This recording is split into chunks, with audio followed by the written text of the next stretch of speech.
candidates then, yeah. I realise it sounds a bit pretentious, but Peter is someone who both searches for and seeks to tell the truth.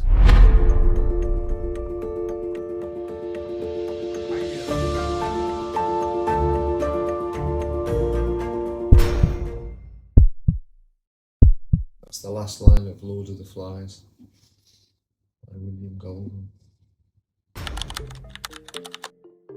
I really enjoyed my time at Oxford studying politics and economics. And while I was there, I think the downside was I developed a reading addiction. But I did enjoy going to the Union to watch people debating. I remember Boris Johnson coming up to me at the end of one debate and shaking my hand. I think he was looking for my vote. And he said, "We were rather speaking in tandem tonight, I feel." And that was probably the last time I was on the same page as Boris Johnson politically. So the first time I stood for Parliament, I stood as an independent anti-cloning candidate. And I did that because the Labour government at the time were misleading the public. They were claiming to be the first country in the world, first government to ban human cloning. In fact, they were legalising therapeutic, as they called it, embryonic cloning, and they were merely pretending to ban something that couldn't be made at that point in time. And my by-election in Preston was designed to bring media attention to that duplicitous behaviour. So on the back of my by-election in Preston, I was expelled from the Labour Party for contesting an election against one of their candidates. I suppose I was a bit irritated at that point, and I thought to myself, well, if Tony Blair can damage the left as a cuckoo from the right in the nest of the left, why can't I from the left be a similar cuckoo in the nest of the right? So I joined the Conservative Party and I became a parliamentary candidate for them. I was primarily an expert advisor on bioethics and biotechnology, but I morphed into more of a speechwriter. I had a bit of an impact in the Commons and a bit of an impact in the Lords. In the Lords, I was supporting Lord Alton of Liverpool, and I was helping him understand the issues around cloning and genetic engineering. And in the Commons, I was sometimes helping David Willits, who was Minister for Higher Education, helping him craft and polish some speeches. I was quite tickled by the fact his nickname was Two Brains, and in a conceited fashion, I like to think I was sometimes the other brain. And I think my imprint, what I left behind, well, some sound bites.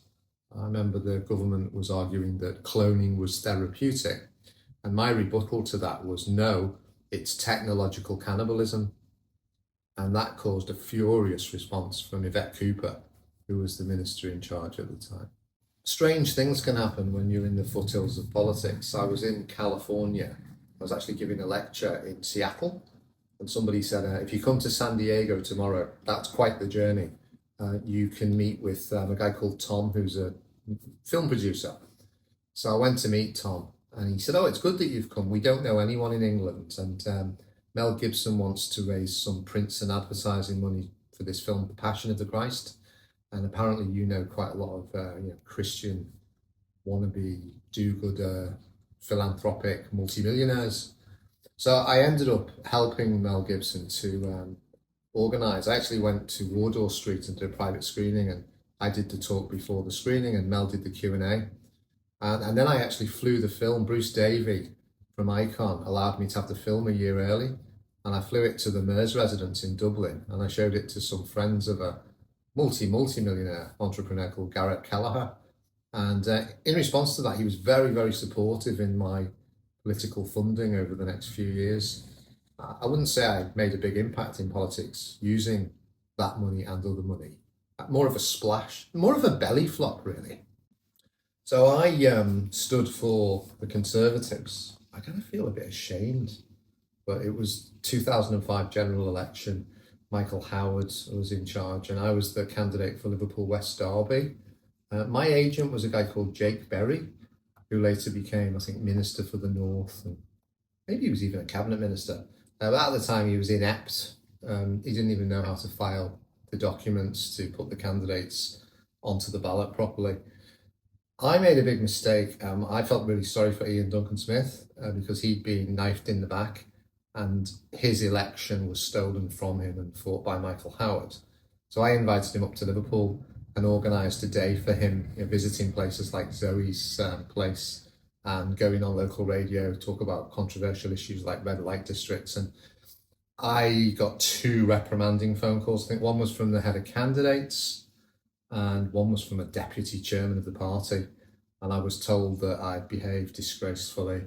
And the following week I was invited on a TV show and I was told by headquarters to turn it down, but I didn't.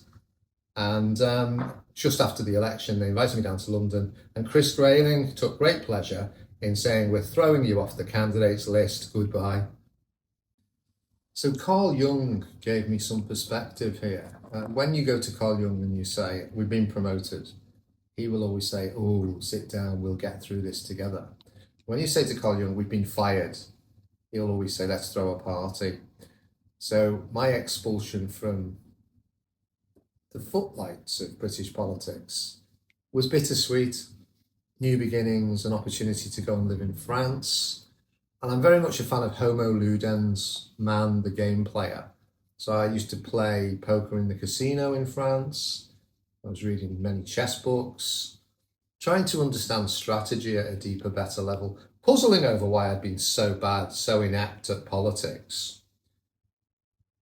I had a reading addiction, and eventually I went to Canada to try to get past that, and I had a fortune to work with a brilliant guy called Gabor Mate, and we were on a course on a Canadian island. I think there were 40 people giving up heroin and 40 people giving up alcohol. I was giving up reading, and Gabor was giving up classical music. He said he knew he was a classical music addict when his wife was having twins, and over the Sky Bridge he saw HMV, and he thought, "I'll just run over there and buy a couple of records." And when he got back, his wife was holding the twins. Testimony to his work, I didn't read a book for 6 weeks. I'd gone decades ordering 2 books a day on Amazon and finishing them both before going to sleep. So not reading a book for 6 weeks was tremendous, a breath of fresh air.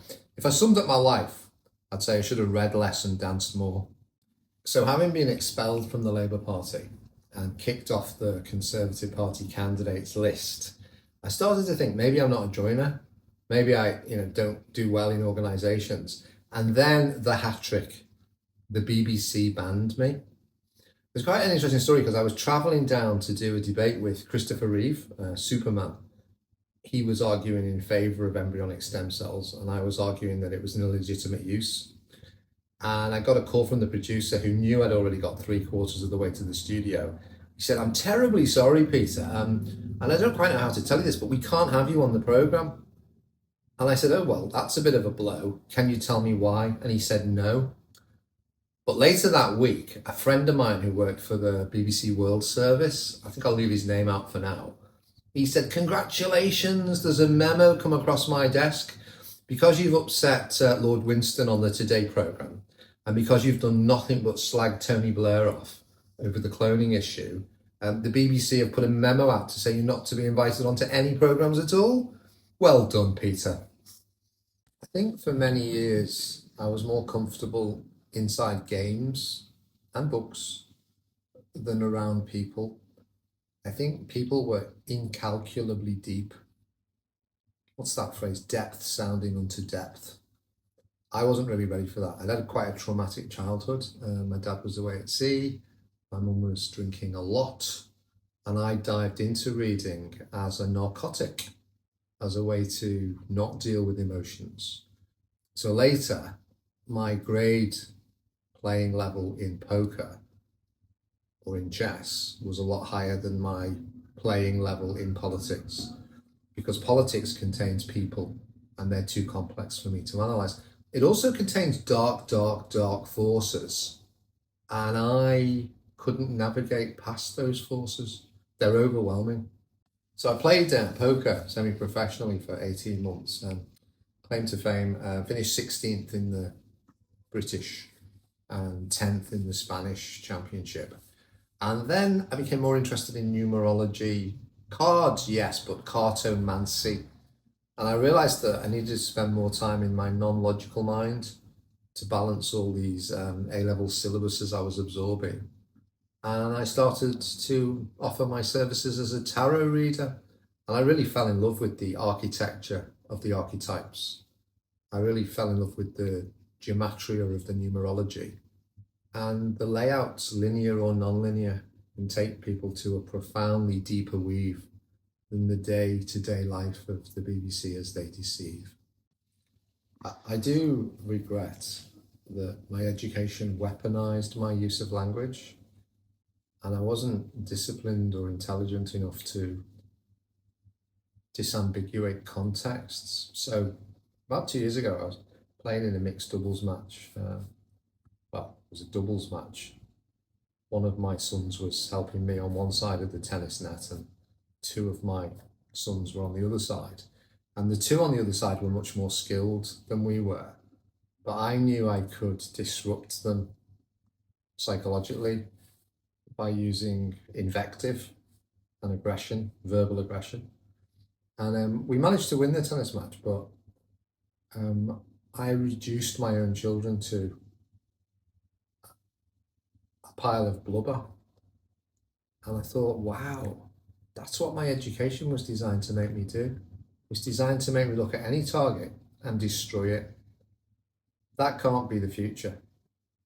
It can't be the future of Oxford. It can't be the future of the West. Conflict is not the way. Love's the way. I think I took life very seriously. You know, as a teenager, my mum wanted me to go to Oxford to study politics, maybe because her dad had been a member of parliament. And I was really prepared to go to great lengths to make that happen. And then later, I was always trying to use my logical mind and control of words to make things happen, to bulldoze people out of the way. And it's only really in my 50s that I've realised nothing's good or bad, but thinking makes it so. And I've tried to dive deep into reframing, and I've tried to understand that if we can control our interior response to external events, we'll realise, as Kipling did, that these are just imposters. If you can meet with triumph and disaster and treat these two imposters just the same, then the world and everything that's in it will be yours. And that's where we need to go now, inside, to be gentle with one another. I'm a great fan of Rudolf Steiner. I think I've listened to more than 2,000 of his lectures on steiner.com. And he, 100 years ago, saw that the world didn't really have a spiritual dimension. Not intellectually speaking, it will always have a spiritual dimension. But Rudolf Steiner argued that there will come a time when the STEM methodologies will turn to face the spiritual realities. I think we're just entering that age now. Non-local action in physics reminds us of Sufi poetry. And the STEM facade is crumbling as we seek true understanding of who and what we are. And I think we need to revivify people like Rudolf Steiner and Albert Schweitzer. There are many treasures buried in the depths of the past, and we have to work hard to bring them out and show them to the new generation. I think the game of my life, in a way, has been chess. It was gifted to me by a primary school teacher, Mrs. Thornton, long gone now, sadly. But I'm very grateful to her regularly, for the gift of chess, because as a player and a spectator of world-class events, it's just been a constant source of joy. I remember Lenin said of chess, it's a cold shower for the mind. And Teresa of Avila said it's a window on the soul. And I think at different times in my life, it's been both of those and more. I was really pleased to win a tournament in Barrow-in-Furness Town Hall on Sunday last week. It was a gentling process because after some bumps recently in my business life, it was just great to be able to finish last week on a very high note, borne aloft by chess once more. Until recently, my main line of entrepreneurial work was helping students get offers to read subjects at Oxford and Cambridge. And over the last 8 years, I've helped 106 students to get offers. Only about 70 of those ended up at Oxford or Cambridge because the A-level bar has been mercilessly high. And then about 3 weeks ago, I lost a lot of jobs and contracts for various reasons. But I could hear Carl Jung again saying, congratulations, new spaces are opening up. And I thought, I'm going to take the plunge. I believe esoterics is the future. I believe what Steiner said, that we must turn and look with all our creative intellectual capacity. Einstein himself, he said, the human mind contains the intellect and the imagination. The intellect is a servant, or should be. The imagination is the master. Sadly, we've built an educational system that worships the servant and ignores the master. The late 21st century won't be like that. Imagineering will be key. Meditation will be key. Traveling to the depths will be key. And we will finally rise. Just have to navigate our way past all the nonsense in the Middle East and the rest of the world by looking deeper at who we really are. Is it 7:05?